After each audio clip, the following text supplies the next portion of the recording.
Ya bukan Ahok lah kalau tidak belak-belakan dan terus membongkar apa yang tidak beres di tubuh Pertamina. Bahkan Ahok mulai menjabat sebagai komisaris utama Pertamina, Ahok beberapa kali telah membongkar apa yang dirasa tidak pas dan ada permuatan korupsi di dalam tubuh Pertamina. Ya sebut saja pada waktu itu Ahok membongkar bahwa direksi Pertamina melakukan lobby-lobby.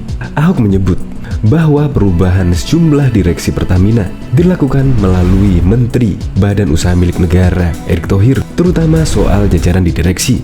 Dan Ahok pernah belak-belakan juga bahwa Menteri BUMN yaitu Erick Thohir tidak mengabari Ahok soal perombakan di direksi Pertamina. Ahok menegaskan dirinya sebagai komisaris utama Pertamina tidak pernah diberitahu tentang pergantian direksi tersebut. Ahok juga pernah sebut komisaris rata-rata adalah titipan. Nah, yang pada bulan lalu juga Ahok mengungkapkan jika ada direksi yang dicopot tetapi gajinya sama saat menjabat. Jalur birokrasi Pertamina berbelit-belit, utang Pertamina terus menumpuk, dan juga Ahok geram perum-peruri minta dana ke Pertamina. Bahkan kemarin juga Ahok belak-belakan tentang limit kartu kredit di Pertamina, dan sekarang adalah 2 kontrak LNG yang juga bermasalah. Nah, memang benarlah Ahok digaji adalah untuk menyelamatkan uang negara, bukan menggambur-gamburkan uang negara. Ya seperti contohnya Anda tahulah apa itu Formula E dan macam-macam lah. Janjinya menurut saya sih nol ya, seperti OKOC dan lain sebagainya. Apa kayaknya nggak ada yang berhasil deh. Rumah DP 0%. Ya janji tinggallah janji. Seharusnya sebagai pengganti Ahok ya kurang lebih tirulah gaya Ahok, cara menjaga uang rakyat, cara mengamankan uang rakyat. Untuk lebih lengkapnya simak berita berikut ini Good News Indonesia. Belum menyaksikan video ini, pastikan bosku jangan lupa subscribe, karena subscribe itu gratis plus bonus tonton video terbaru setiap harinya. Jangan lupa ya. Lagi Ahok cium bau tak sedap di tubuh Pertamina, KPK langsung bertindak. Kejaksaan Agung Republik Indonesia dan Komisi Pemberantasan Korupsi tengah melakukan penyidikan atas dugaan korupsi pembelian gas alam cair LNG di PT Pertamina. Ternyata kasus ini sudah diungkap sejak awal tahun ini oleh Komisaris Utama PT Pertamina Basuki Cahayapurnama alias Ahok. Meski demikian, saat ini Ahok enggan untuk berkomentar mengenai hasil audit internal. Dia mengatakan telah memberikan laporan tertulis di Direktur Utama Pertamina Nike Widiawati dan Kementerian BUMN. Bisa nanya ke Dirut dan Kementerian BUMN. Sudah kami buat laporan tertulisnya, kata Ahok kepada detik.com pada Selasa 5 Oktober 2021. Berikut kronologinya berdasarkan catatan detik.com. Dugaan korupsi LNG di PT Pertamina Persero ini awalnya sudah diungkap oleh Komisaris Utama PT Pertamina Basuki Cahayapurnama.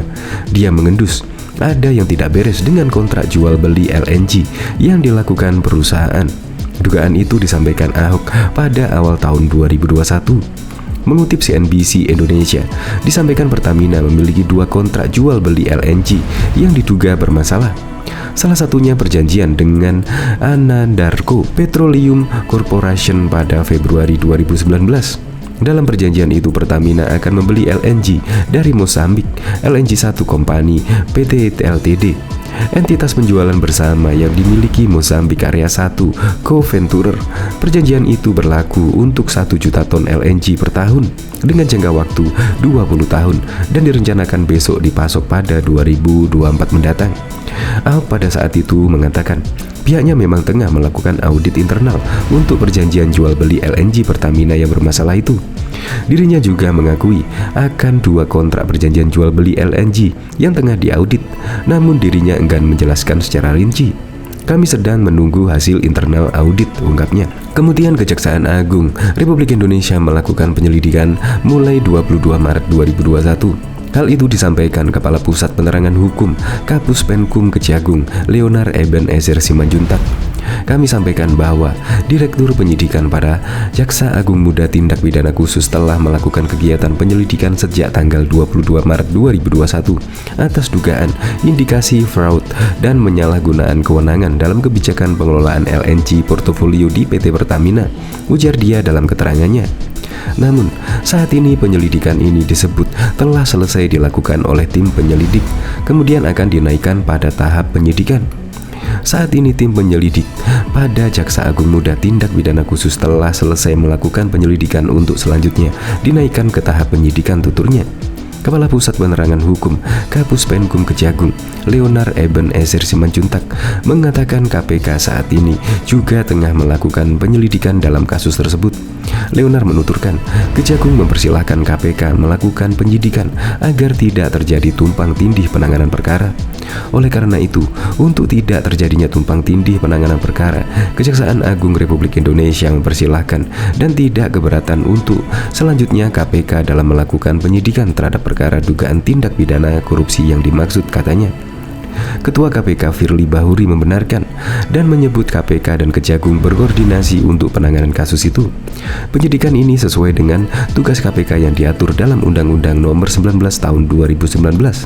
KPK sudah melakukan penyidikan atas dugaan korupsi di pengadaan LG Pertamina, tapi Kejaksaan RI juga telah melakukan hal yang sama. Sesuai dengan Undang-Undang Nomor 19 Tahun 2019, KPK diberi tugas pokok melakukan koordinasi dengan instansi yang berwenang melaksanakan pemberantasan tindak pidana korupsi, kata Firly kepada wartawan pada Selasa 5 Oktober 2021.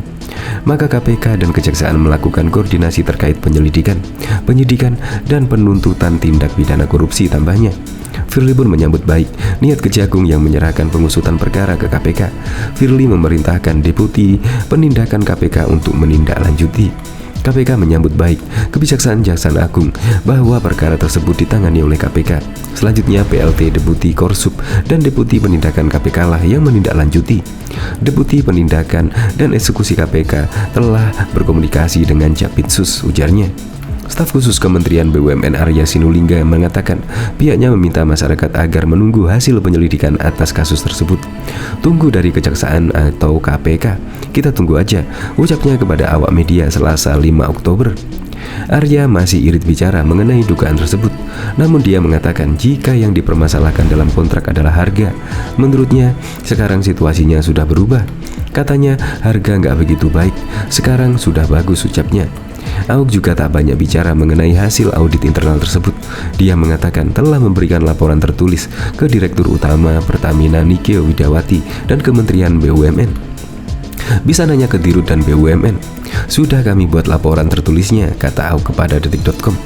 Tidak hanya itu saja, Presiden Jokowi telah memerintahkan Basuki Cahayapurnama alias Ahok yang saat ini menjabat sebagai Komisaris Utama PT Pertamina untuk memberantas mafia di sektor migas dan gas migas di Indonesia. Hal itu karena impor minyak mentah yang terus membengkak telah membuat neraca perdagangan RI terus defisit.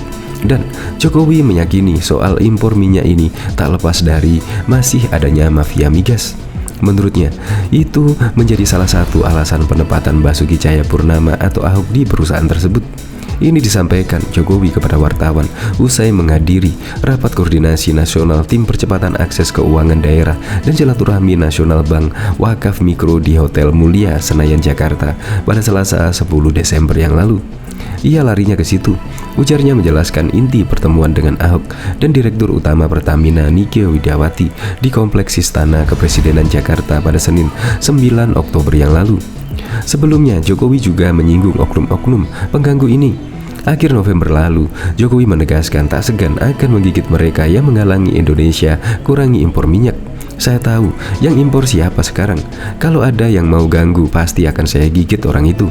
Nggak akan selesai kalau masalah ini tidak kita selesaikan, tegas Jokowi. Jokowi berjanji akan memberantas para penyuka impor migas. Jokowi menyinggung soal masih ramainya impor migas dan LPG. Ada yang senang impor tapi tidak mau diganggu impornya, baik itu minyak maupun LPG. Ini yang akan saya ganggu, kata Jokowi. Kata mafia migas mulai sering didengar begitu Jokowi dilantik menjadi presiden pada tahun 2014 lewat Menteri Energi dan Sumber Daya Mineral Sudirman Said. Pada saat itu memerintah membentuk tim tata kelola dan reformasi migas yang digawangi oleh ekonom Faisal Basri. Sejumlah pakar dan profesional bekerja di tim tersebut. Lalu pekan-pekan menguak soal praktik mafia migas di tubuh BUMN terbesar Republik Indonesia yakni PT Pertamina. sumber kekacauan. Saat ini menurut Faisal, ada di anak usaha Pertamina yang bergerak di jual beli impor minyak, yakni Petral.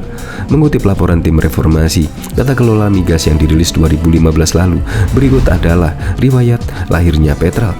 Pada 1969, Pertamina dan satu interest group Amerika Serikat mendirikan Perta Group dengan tujuan memasarkan minyak mentah dan produk minyak Pertamina di pasar Amerika Serikat. Perta Group yang memulai kegiatannya perdagangan minyak.